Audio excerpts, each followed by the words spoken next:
오늘 사도행전 9장 3절부터 9절까지 말씀을 중심으로 내 영혼의 밤에 해야 하는 일, 이와 같은 제목으로 함께 은혜를 나누기 원합니다.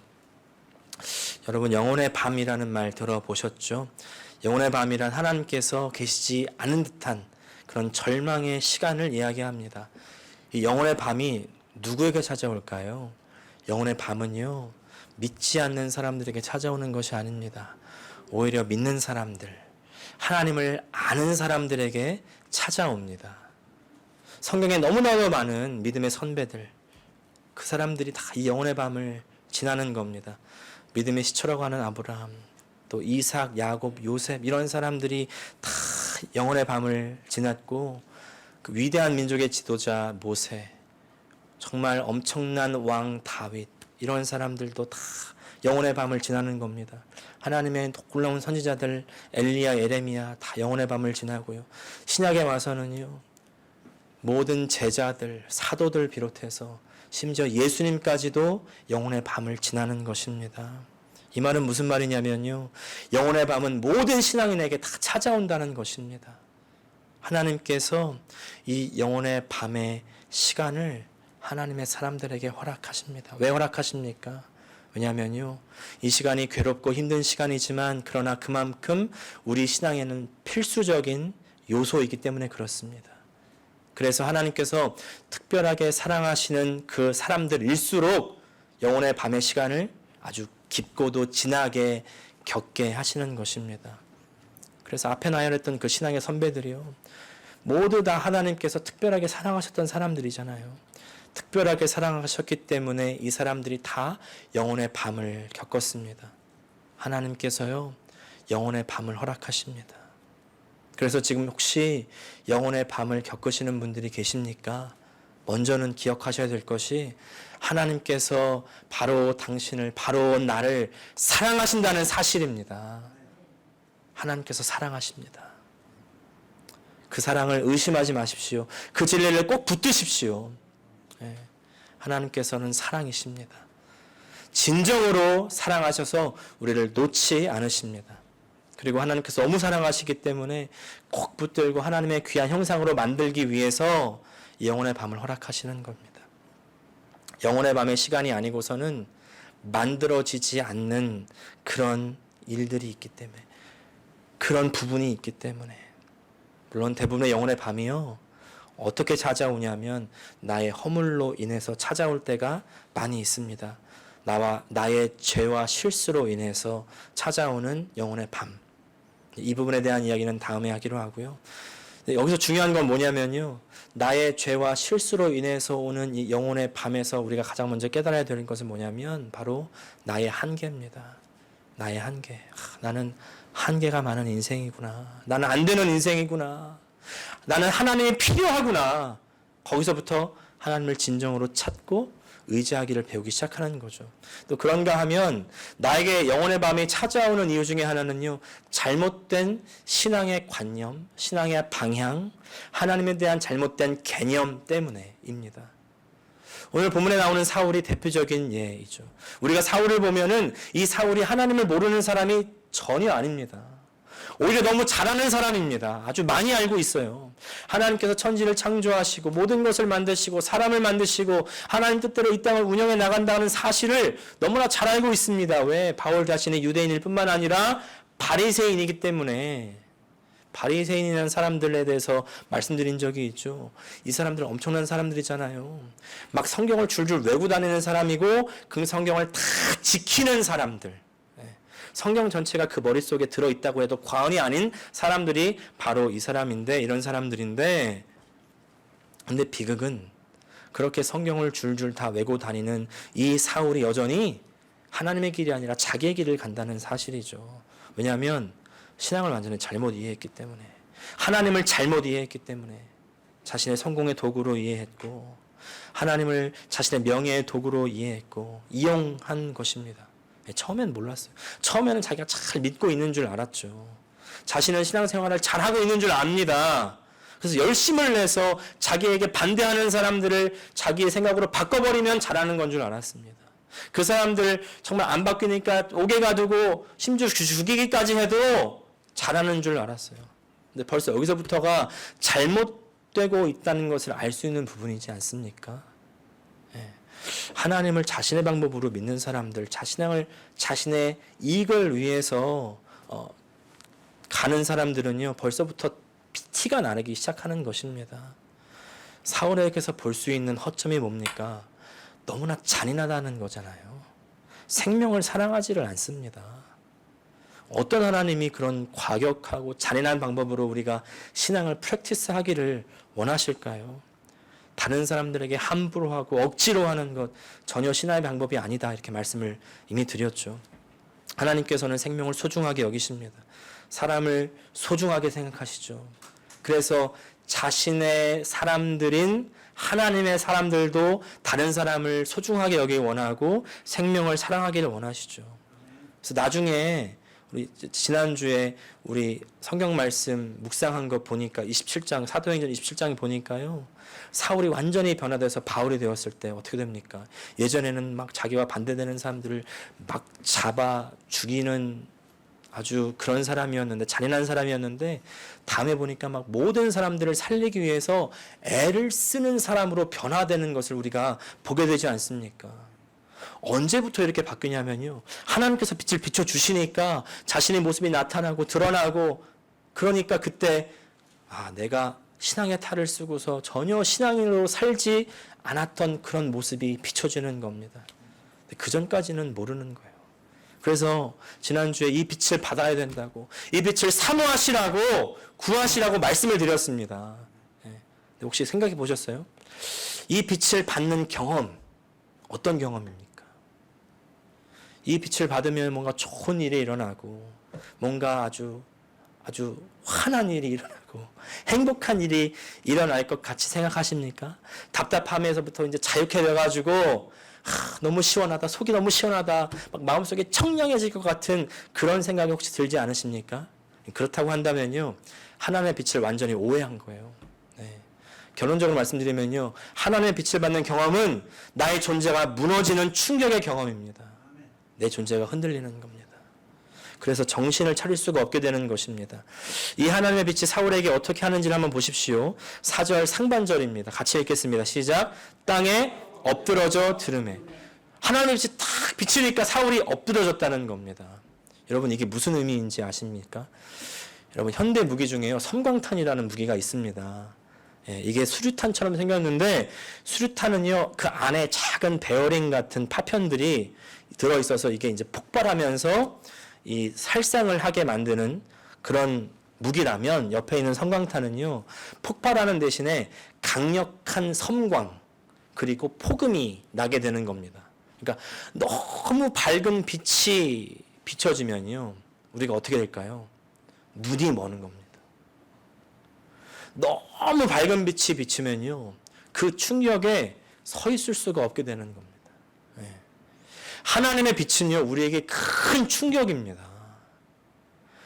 사실요, 하나님의 존재를 뵙는 것 자체가 우리의 존재에게 엄청난 위기 상황이라는 것을 아십니까?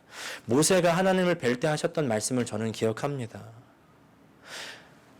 또 이르시되 내가 내 얼굴을 보지 못하리니 나를 보고 살 자가 없으리다.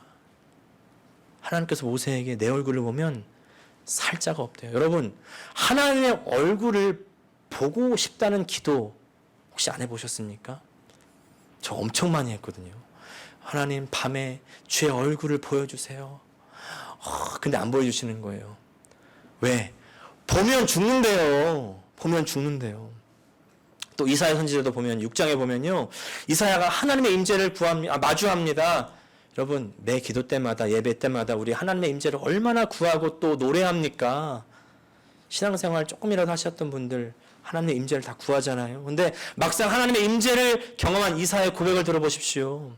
그때 내가 말하되 화로다 나여 망하게 되었도다. 내가 망하게 되었다는 겁니다. 하나님의 임재를 드디어 만났는데 내가 죽게 되었다, 망하게 되었다, 이렇게 고백하는 겁니다. 이상하지 않습니까?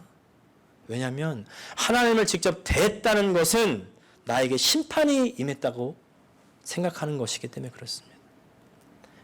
뿐만 아닙니다. 에스겔 선지자도요, 환하고 빛나는 하나님의 보좌가 딱 임할 때요, 그 보좌는 뭡니까? 심판이 내리는 자리예요. 그래서 엄중하고 무섭고 감히 인간이 설 수 없는 그런 충격의 자리죠. 하나님의 참 모습을 바라본 사람은요, 그 충격으로 감히 서 있을 수가 없는 겁니다. 다 나가 떨어지게 되는 거예요. 감히 고개를 들 수가 없습니다. 그 참 임재 앞에 감히 어느 누가 하나님 너무 좋아요, 하나님 너무 사랑스러워, 이럴 수가 없다는 거예요. 원래 하나님 앞에서는 모두 다 무서워서 벌벌 떨 수밖에 없습니다. 무슨 말씀이냐면요, 진짜 하나님을 알기 시작한다는 겁니다. 그래서 사실 영혼의 밤을 지나는 분들요, 이 말씀 꼭 기억하셔야 돼요. 그 시간은 캄캄하고 어둡습니다. 근데 그때 진짜 하나님을 알게 되는 겁니다. 진짜 하나님을 만나게 되는 겁니다. 진짜 하나님을 알고 만나면요, 내 존재가 바뀌는 경험을 하게 되는 겁니다. 여러분, 우리 기독교의 가장 큰 실수 중에 하나가 뭐냐면요, 그건 바로 하나님은 사랑이시다, 하나님은 은혜시다를 너무 남발하는 것입니다. 자꾸 사랑, 은혜 하니까 두려우신 하나님을 아주 모릅니다. 알려고도 안 합니다. 알고 싶지도 않죠. 무조건 다 나를 받아줘야 되고 다 괜찮다고 토닥거려줘야 되고 그런 하나님만 알고 싶어 합니다. 그러나 그런 하나님을 알게 되면 결과가 우리가 눈에 지금 뻔히 보고 있지 않습니까? 하나님을 막대해요. 여러분, 하나님 막대합니다. 왜? 호의가 계속되면 권리인 줄 안다고. 하나님이 계속 잘해주시니까 무서운 하나님을 절대 모릅니다. 내 성질 다 부리고 내 하고 싶은 데다 다 하고 하나님 받아주세요. 하나님 참아주세요. 용서해주세요. 네. 여러분, 우리가요, 하나님이 마냥 호인이라고 착각하시면 안 됩니다. 지금은 참으시지만 언제까지고 참으시지만은 않으시다는 사실입니다. 우리 하나님 무서운 분이에요. 두려운 분입니다. 왕입니다. 저의 한때 기도 제목이 하나님을 두려워하게 해주세요 였습니다. 왜냐하면 내가 하나님이 두렵지가 않으니까 막 살고 있더라고요. 하나님의 눈동자가 의식이 안 되는 겁니다. 예. 여러분, 하나님이 두렵지 않은 인생의 결론은요, 심판입니다. 멸망입니다. 여러분, 제가 진지한 질문을 하나 드리겠습니다. 여러분, 지옥 두려우세요? 지옥 믿으십니까? 안 두렵지 않으세요? 별로 지옥 안 느껴지지 않으십니까? 사랑하는 여러분, 마음 쏟아 들으시기를 바랍니다. 지옥이 있습니다. 불지옥이 있어요. 하나님을 두려워하지 않는 인생은 이 지옥에서 영원히 불에 타게 되는 것입니다. 불지옥에 들어가는 겁니다. 가벼운 이야기가 아니에요. 그리고 하나님의 임재는요, 이것을 아주 선명하게 한다는 것입니다. 지난주에 하나님의 빛이 내 영혼을 비춘다, 내 영혼의 실체를 비춘다, 이렇게 말씀했지만 사실 내가 깨닫게 되는 내 영혼의 실체는 뭐냐면 한마디로 내가 지옥 갈 영혼이라는 것입니다. 내가 영원히 죽어야 할 영혼이라는 거예요. 잘 믿으면 믿을수록요, 내 죄에 대한 감각이 예민해지는 것입니다. 지옥불이 더 실감나는 거예요. 그 의식이 무뎌지고 있으면 여러분, 우리 잘못 믿고 있는 겁니다. 내가 죄에 대해서 더 민감해지지 않으면 잘못 믿고 있는 거예요. 내가 믿으면 믿을수록 내가 잘났다고 생각되면 잘못 믿고 있는 거예요. 잘못된 방향에 있는 것입니다. 여러분, 우리가 여기서 아무리 잘났다고 살아도 예수님 아니면 다 지옥 가는 것입니다. 여기서 아무리 좋은 차를 타고 좋은 집에 살고 내가 사람들에게 좋은 대접을 받아도요, 하나님 두렵지 않으면 죽어서 지옥 가는 것입니다. 왜 하나님 두렵지 않으세요? 하나님의 빛은 그것을 비추는 것입니다. 그 충격을 받으니까 내가 땅에 엎드려지는 거죠. 쓰러지는 것이죠. 존재의 축이 흔들리는 경험을 하게 되는 겁니다. 여러분, 이 경험을 해야 정말 믿음 가운데 들어가는 것입니다. 내 존재가 흔들리는 경험. 그 경험 받으신 적 있으세요? 내가 그 거룩한 임재 앞에, 그 거룩한 빛 앞에서, 쉽게 말하면 진짜 하나님이에요. 진짜 하나님. 진짜 하나님 앞에서 내가 진짜 죽어야 할 존재라는 것을 느껴야 된다니까요. 이걸 경험하면 그때부터 나의 신앙생활은 똑같이 할 수가 없죠. 똑같이 하려도 할 수가 없어요. 여러분, 사울의 극적인 회심이 부러우십니까? 사울은 바로 이걸 느꼈다는 것입니다. 큰 충격을 받고 완전히 그 앞에서 어찌할 수 없을 정도로 쓰러졌기 때문에 완전히 변하게 되는 것이죠. 여러분, 이것을 사모하셔야 됩니다. 내가 충격을 받아야 돼요. 이 충격에 내가 정말 받아야 되는 은혜입니다.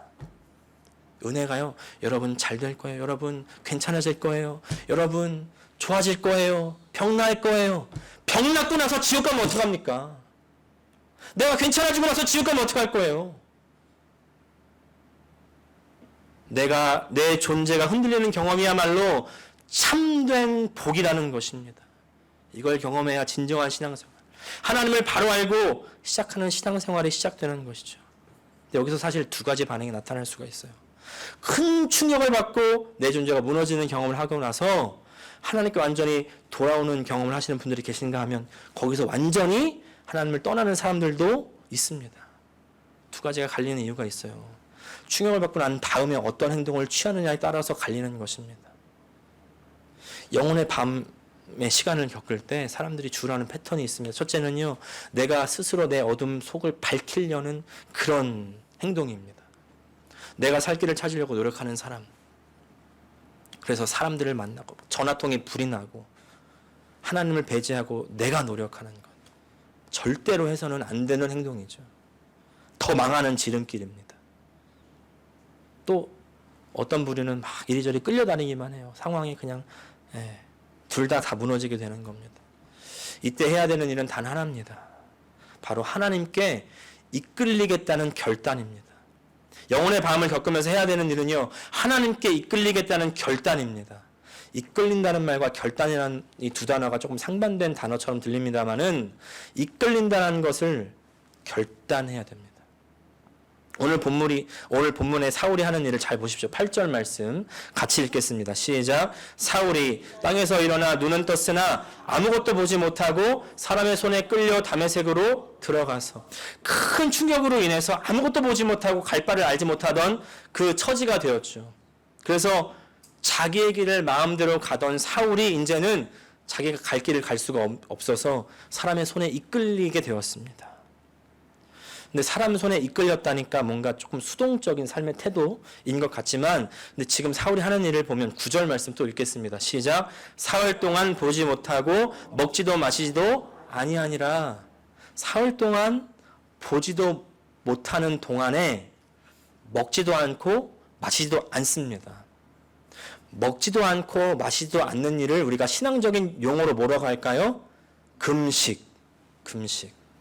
지금 사울은 금식하는 겁니다. 물론 충격으로 아무것도 안 먹혔을 수도 있겠지만요, 하나님께 금식하고 있습니다. 성경에서 더 정확하게 이것을 이야기하고 있는데, 우리가 오늘 읽진 않았지만 사도행전 9장 11절을 보면요, 하나님께서 아나니아라는 사람에게 이렇게 말씀을 하십니다. 주께서 이르시되 일어나 직가라 하는 거리로 가서 유다의 집에서 5사람 사울이라 하는 사람을 찾으라. 그가 기도하는 중이니라. 사울이 지금 기도하는 중이다. 이렇게 말씀하십니다. 기도하는 중이다. 이 기도가 그냥 기도가 아니었고 금식하면서 기도하는 겁니다. 우리 금식하셨던 분들 아시지만 금식이 그냥 결단으로 되지 않습니다. 엄청난 결단이 있어야 금식을 하게 됩니다. 내가 하나님께 응답을 받으리라. 내가 하나님을 꼭 붙들리라. 하나님 나 좀 어떻게 좀 해주세요. 나 좀 어떻게 좀 살려주세요. 이럴 때 금식하게 되지 않습니까? 하나님께 이끌린다는 건요, 바로 이런 겁니다. 그냥 하나님 좀 알아서 해주세요. 하나님 난 할 수가 없어요. 하나님 저 어떻게 좀 해주세요. 그리고 손 놓고 아무것도 안 하는 것이 아니라 하나님을 꼭 붙드는 것입니다. 아주 결단을 하고 붙드는 것입니다. 사울은 지금 먹지도 않고 마시지도 않고 금식하며 기도하죠. 여러분, 금식도 하십시오. 기도도 하시고요. 어떤 분들은 찬양을 하시고 묵상을 하시고 작정 기도도 하시고요. 하나님 말씀을 꼭 붙드시고요.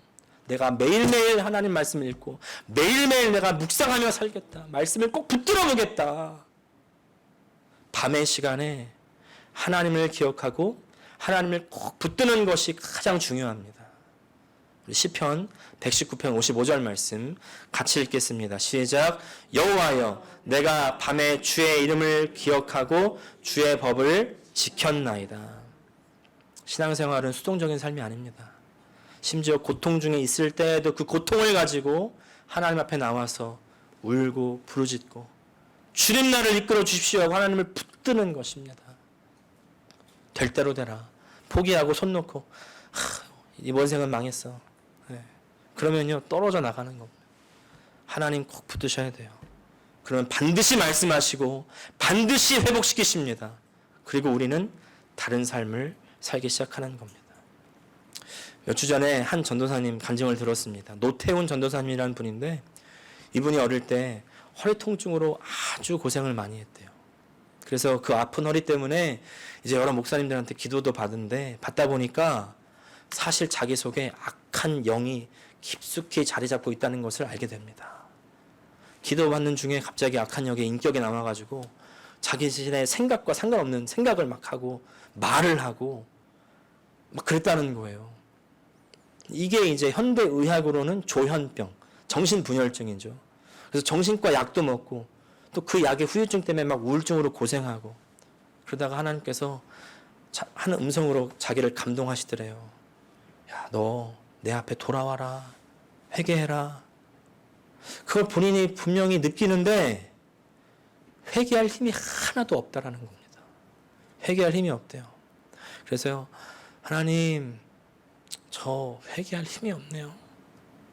근데 그래도 하나님 떠나고 싶지는 않아요. 예. 그렇게 또 세월이 지나가다가 어느 날은 내가 이렇게 살다가는 죽겠다라는 겁니다. 그래서 자신의 고모가 추천해준 한 목사님의 설교 영상을 듣다가 갑자기 내가 살아야겠다는 그런 생각이 들더래요. 그래서 그날 새벽에 나가서 교회 가서 기도를 하는데 갑자기 환상 중에 하늘에서 빛이 쫙 자기를 비추더래요. 그때 자기 속에 믿음이 탁 생기는데 내가 이 병에서 나았다. 그 믿음이 들어가지고 그 다음부터 정신과 약을 먹지 않고 이제 10년 동안 그렇게 살고 있다는 겁니다. 근데 이때요, 여기까지가 저는 중요한 게 아니라 그 다음에 한 행동이 저에게 참 와닿았어요. 뭐냐면 전도사님이 이 빛을 경험하고 나서 그 다음에 하루에 10시간씩 기도했다는 거예요. 어떻게 10시간씩 기도하나 봤더니 막 일하면서 기도하고 생각으로 기도하고 버스에서 기도하고 지하철에서 기도하고 가면서 기도하고 오면서 기도하고 그렇게 기도하고요. 그리고 남는 시간에 성경 보고 그래서 외우는 구절이 2000절이 넘는다는 것입니다. 저는 이 부분이 참 은혜가 되었어요. 여러분, 우리에게 하나님의 빛이 올 때가 있죠. 하나님의 깨달음이 올 수가 있습니다. 참 은혜스럽습니다. 근데 이 빛이 왔다는 경험으로 그 신앙이 끝날 수가 있어요. 내가 경험했던 것 참 좋지만 거기서 더 나아가질 않습니다. 근데 은혜를 받았으면요, 더욱 은혜의 자리로 더 나아가셔야 됩니다. 결단해서 더 깊이 나가야 되고 더 멀리 가야 됩니다. 하나님께 더 나가야 돼요. 그렇게 더 하나님께 안 가면 떨어지는 겁니다. 여러분, 어떤 분들 혹시 내가 한번 구원 받았으니까 나 구원이 취소되지 않아 이렇게 생각하시는 분들 계십니까? 여러분, 히브리서 6장 4절 말씀입니다. 4절부터 6절까지 같이 한번 읽어보겠습니다. 시작. 한 번 빛을 받고 하늘의 은사를 맛보고 성령에 참여한 바 되고 하나님의 선한 말씀과 내세의 능력을 맛보고도 타락한 자들은 다시 회개하게 할 수 없나니 이는 그들이 하나님의 아들을 다시 십자가에 못 박아 드러내놓고 욕되게 함이라. 네, 해석이 참 어려운 구절 중에 하나입니다만은 말 그대로입니다. 하나님을 경험하고 얼마 뒤에 돌아설 수가 있다니까요. 여러분, 우리가 은혜 받았습니까? 정말 받았습니까? 혹시 받은 척 하는 거 아니에요? 받은 척 하는 거라면요, 정말 받기를 간절히 기도합니다. 그리고 받았다고 한다면 그때부터가 시작입니다. 바울이요, 하나님께 빛을 받고서 은혜를 받고서 3일 동안 금식을 했어요. 그런데 3일 금식으로만 끝났을까요? 그 이후부터 바울은요, 기도와 말씀으로 살기 시작하는 거예요. 더 깊이 들어가는 것입니다. 그래서 자신의 전 생애를 하나님을 향해서 완전히 바치는 거 아닙니까?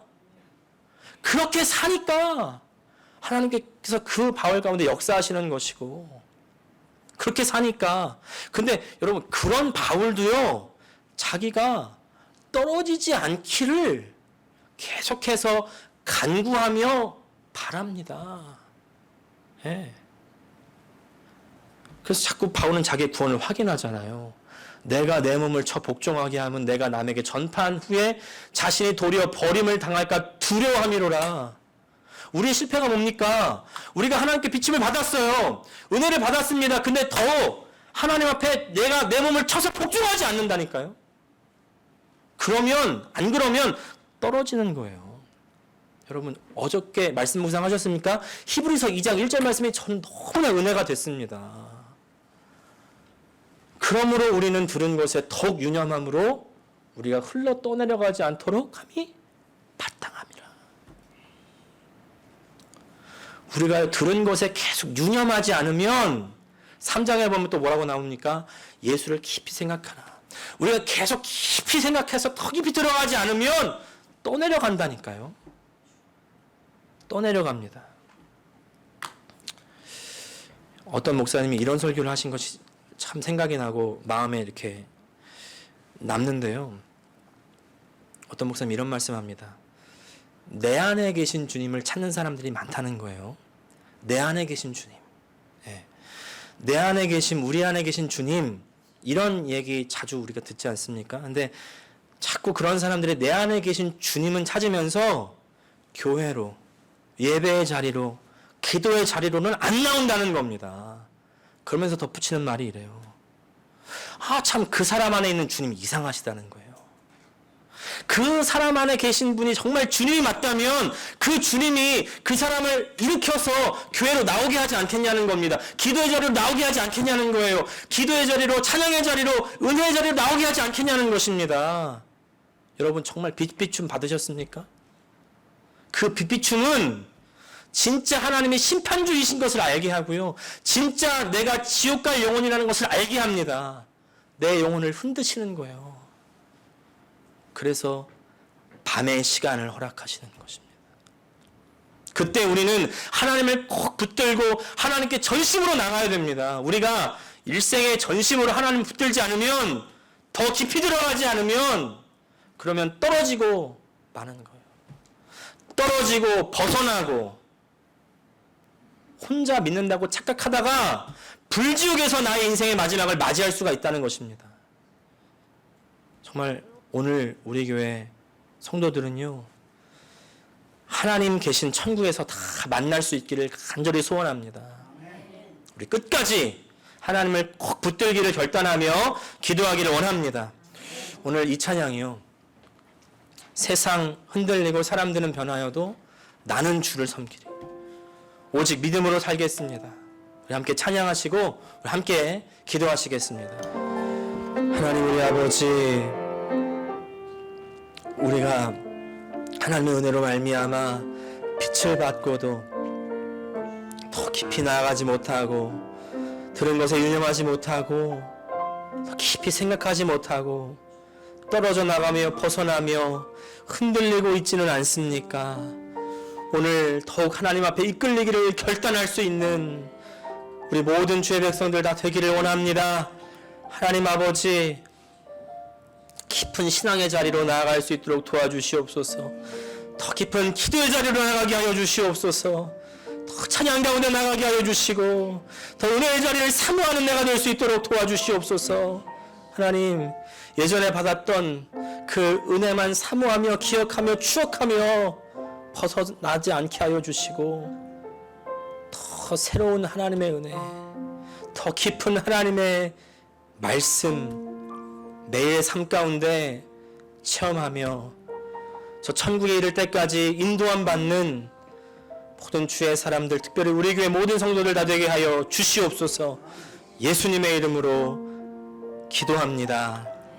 이제는 우리 주 예수 그리스도의 은혜와 하나님 아버지의 사랑과 성령의 교통하심이 이제 더욱 주님을 사모하기를 결단하고 또 주님께 이끌리기를 결단하는 주의 백성들 가운데 함께하여 주시옵기를 간절히 축원하옵나이다. 아멘.